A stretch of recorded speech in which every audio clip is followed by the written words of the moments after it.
Une dernière prise de parole sur l'article, c'est Monsieur Jolivet. Vous avez la parole. Monsieur le Président, Monsieur le Ministre, Mesdames, Messieurs les députés, je n'avais pas prévu de m'inscrire dans la discussion, mais j'en ai formulé la demande à mon whip de séance, parce que les propos que j'ai entendus, moi qui connais le monde HLM depuis 25 ans, ayant dirigé en direction générale des organismes HLM, je ne me suis pas retrouvé dans les propos qui étaient tenus. Alors d'abord, pour mon collègue du banc d'en face, M. Sadier, on n'a pas encore pris les 1,7 milliard, puisque dans la loi de finances 2018, c'est 800 millions. Ils ne sont pas encore pris. Concernant le prélèvement sur les ressources HLM, non, ce n'est pas pareil. Ensuite, monsieur le député, vous avez fait une caricature du monde HLM. S'il fallait que les présidents d'office ou les maires puissent convoquer les directeurs généraux et des offices et des sociétés HLM ou des coopératives pour que ça marche bien, je pense que tout le monde le ferait. Et comme vous dites, il appartient à un directeur d'organisme HLM de remettre de l'ordre dans le quartier. C'est sans doute parce que tout le monde l'a abandonné, y compris la mairie. Ensuite, je voudrais vous dire aussi que la proximité dont tout le monde parle, écoutez, moi qui ai travaillé dans un office de 10 000 logements, un groupe de 100 000, c'est bien l'éthique de l'entreprise et le message que l'on passe à ses collaborateurs.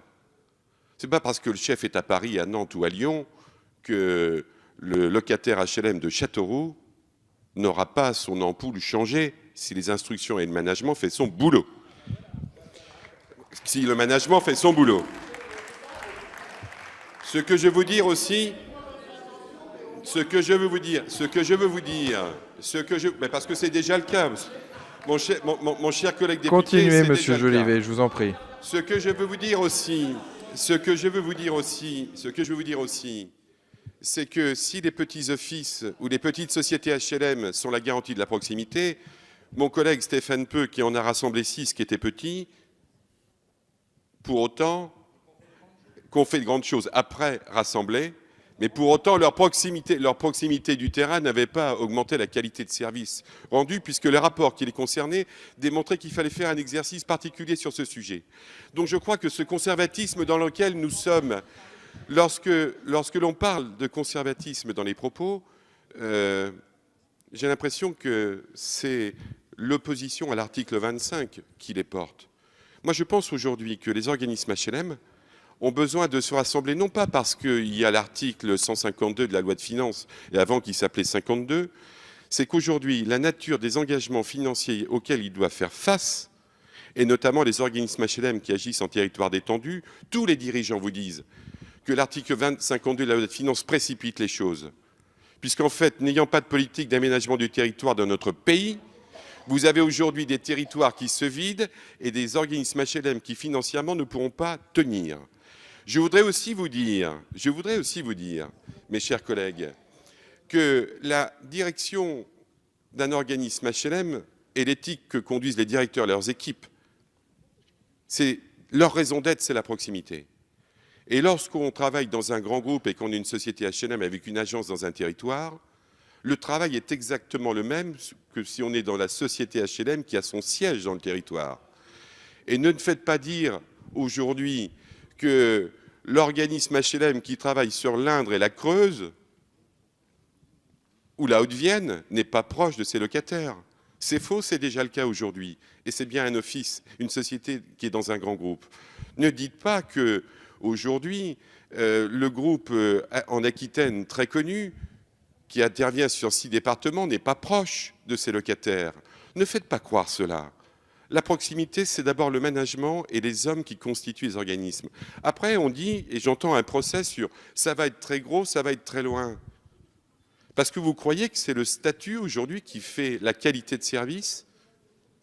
C'est non, ce n'est pas le statut qui fait la qualité de service. Ce sont les hommes qui sont à l'intérieur et les femmes qui y travaillent.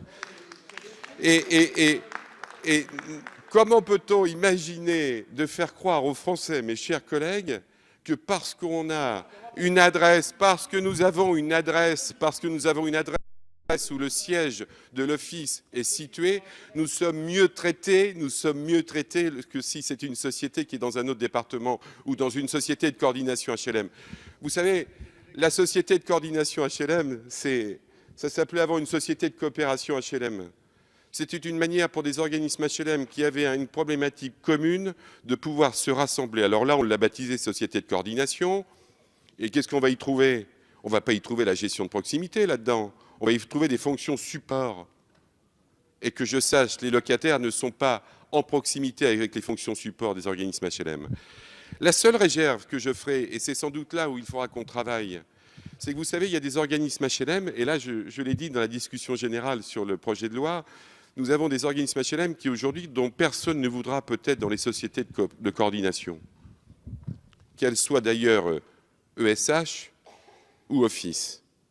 Et là, il appartiendra au gouvernement de prendre en compte ces situations. Parce qu'aujourd'hui, l'enjeu, il est là.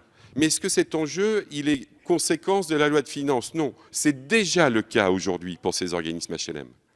Parce que vous savez, si tous les organismes HLM n'avaient aucune difficulté, la Caisse de garantie du logement locatif social, qui est en fait une caisse de mutualisation pour faire face aux difficultés financières des organismes, parce que si les organismes HLM faisaient faillite, les collectivités territoriales qui garantissent les emprunts seraient amenées à payer les annuités d'emprunt, eh bien cette caisse de garantie du logement locatif social n'a jamais eu autant de dossiers. C'est bien qu'il y a quelque chose qui se passe sur notre territoire. Et de dire « je renonce à tout », pour continuer comme avant, et continuer avant ce qui ne marche pas. Je refuse de voir les conséquences devant nous et les difficultés financières des organismes HLM en disant on verra un jour d'autres pourvu que ça passe et que ça ne soit pas sous ma responsabilité de ministre ou sous ma responsabilité de Premier ministre. C'est un exercice, moi qui suis un observateur attentif et acteur depuis 26 ans dans ce monde-là, que l'on voit tous les ans, parce qu'il n'y a pas de courage. Et Stéphane Peu, mon collègue par ailleurs, avec lequel nous pouvons être complices pour certains sujets, sait très bien que la Caisse de garantie du logement locatif social, on y voit des organismes qui y sont toujours, et ils sont pourtant proches du terrain, et pourtant ils ne se relèvent pas. Et la vraie question aujourd'hui, mes chers collègues, c'est le volume dans l'antichambre de la Caisse de garantie du logement locatif social des organismes HLM qui sont préfigurés pour y rentrer avant l'article 52. De la loi de finances, avant la réforme, qui, entre parenthèses, était appelée de tout le monde HLM depuis, on va dire, au moins 25 ans, puisque j'en entends parler depuis que je suis dans ce milieu.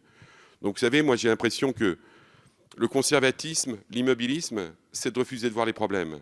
La proximité, c'est le management. L'État, le maire, peut très bien aujourd'hui forcer un directeur d'agence HLM à faire les choses. Il peut convoquer un directeur général de grand groupe. Il pourra convoquer un directeur de société de coordination qui rassemblera peut-être 4 organismes HLM dans un même département. Vous savez, la proximité, ce n'est pas une adresse, c'est la manière dont on traite les demandes des locataires et les délais dans lesquels on les traite. Merci beaucoup, Monsieur Jolivet.